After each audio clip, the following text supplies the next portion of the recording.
How you doing? I'm Sean Patrick, and I'm your friendly neighborhood tarot card reader. However, right now I got a truck full of refrigerated goods of cheese that I'm bringing to Chicago, my hometown. Here's the question that I've been thinking. Is there a connection? Is there a relationship? Is there a connection between tarot and Qabalah, Hermetic Qabalah?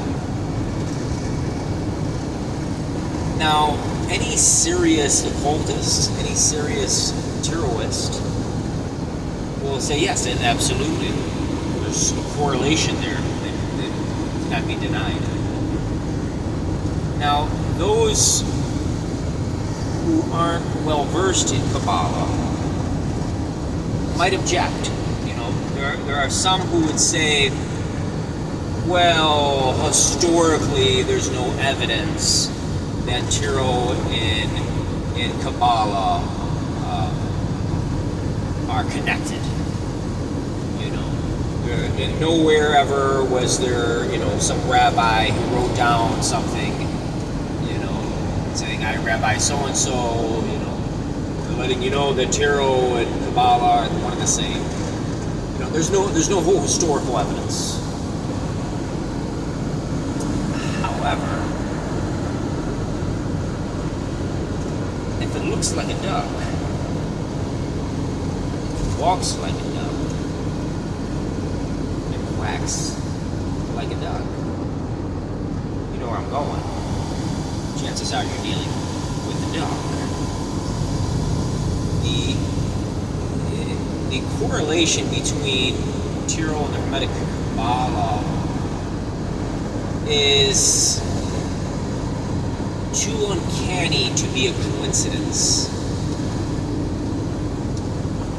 So if you're unfamiliar with the Qabalah, it would be easy to dismiss that there's any connection. But having just some basic familiarity with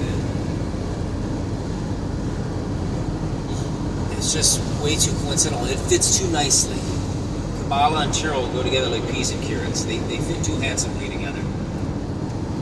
It's a perfect fit. There's just way too many coincidences. The 22 major cards having to do with, the 22 letters of the Hebrew alphabet. 4 suits with 4 court cards having to do with the 4 worlds. Cards 1 through 10 having to do with the 10 sifras.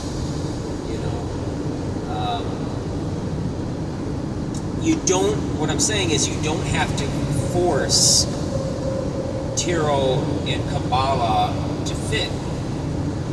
They fit way too well. And you don't have to know Qabalah to be a tarot reader. That's not necessary. And if you're into Qabalah, if Qabalah is your whole shtick, you don't need to know tarot. You know what I'm saying? However, they just go together very well. So maybe that wasn't the intent of tarot. I guess I could get behind that. Maybe that wasn't the intent to have tarot mirror the Qabalah. Maybe that's just the nature of a matrix. I use the term matrix a lot. Matrix for me is any working system that will help you understand yourself and the world around you. Qabalah is a matrix. Tarot is a matrix. Astrology is a matrix. The Enneagram is a matrix. Numerology is a matrix. Some of those things are fortune telling, but it doesn't have to be. A matrix is just a system that helps you understand yourself and everything within your universe. It kind of puts everything in categories, I suppose. It makes sense of everything. So maybe that's just the nature of the two systems. You know, you could take almost any matrix and superimpose it upon anything else. But again, the Tarot and the Qabalah, they fit too nicely together. Really for it to be a coincidence. And you have to look at the nature or the evolution of Tarot. Before anything, at the conception of Tarot, it was a card game. It was a card game people played. That was it. In fact, there are still people that play this game, this Tarot or Tarochi, and they're very adamant that this is just a card game that we're really into. It's got nothing to do with anything weird or esoteric or New Age. So before anything else, it was just a card game. That's what we know. And then Attila was an eccentric French occultist. Wrote a book called, I believe, Playing Cards and Tarot for Fortune Telling and Fun, if I'm getting the title right. Attila was kind of eccentric. His name is his actual name, but spelled backwards. He put this book out in the late 1700s. Created his own tarot deck, which you could get. That's when it became fortune telling. And the only first mention we get of any kind of connection to Tarot and the Qabalah was Alpheus Levi. Now, Alpheus Levi wrote that there was a correlation here. Okay, look at this. However, I don't believe, and I could be wrong, but I don't believe that was any insight or innovation by Levi alone. Knowing the nature of the occult and certain orders and certain practices, not everything is written down. That's the beauty of Tarot that I always talk about. There's nothing written down in Tarot. They're pictures, they're things that be deciphered. This was the nature of art, right? Art conveyed messages, particularly to the illiterate. So within many occult traditions, you have an oral tradition from ear to mouth. In fact, I could be wrong now that I'm saying this, but I believe Qabalah, if I'm not mistaken, maybe someone could correct me, I believe Qabalah means oral tradition, or something along those lines. There was nothing ever written about Qabalah. Back in the day, you had to be a male. You had to be at least 40 years old, and you had to be financially established. Then you were invited to learn about the Qabalah. So, originally this is an oral tradition, and oral traditions are part of magic and part of the occult. When you tell a story, and I've talked about this before, when you tell a story, it does something to your consciousness that is very different than reading it. So I don't know if when Levi wrote about the correlation between Tarot and Qabalah, I don't know if that was really any grand insight by him. Quite possibly. But I'm inclined to believe that he was pervious to some wisdom that was probably passed down to him from word of mouth, such as the nature of the occult. I mean, you got to think, people were persecuted far less, you know. I believe Giordano Bruno was burned at the stake for making observations about the stars, if I'm not mistaken. You know, so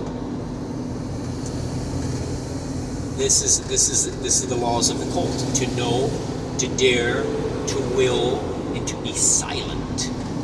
To be silent meant to survive.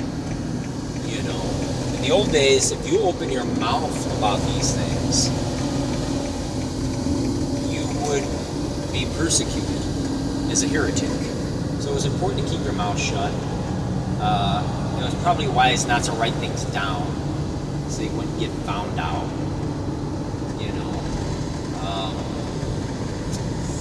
and yeah, I tend to think that Levi was probably taught this. Okay. I could be wrong. I have that ability.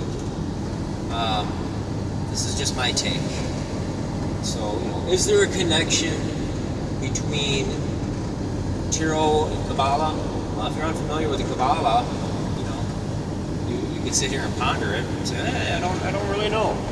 But if you know a little bit about Kabbalistic studies, the Tree of Life,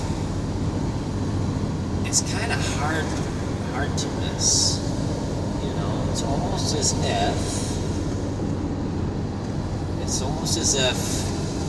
Tarot is a practical, working Qabalah. I don't know. That's my insight. That's what I've been thinking about as I'm sitting here driving to Chicago. I guess let me know what you think. Do you think there's any correlation between Tarot and the Qabalah? I would say the majority of people would agree. I think the consensus is in that, yeah, obviously. But there are some who don't think so. And again, you don't have to know Qabalah to do Tarot. But I think it's worth studying.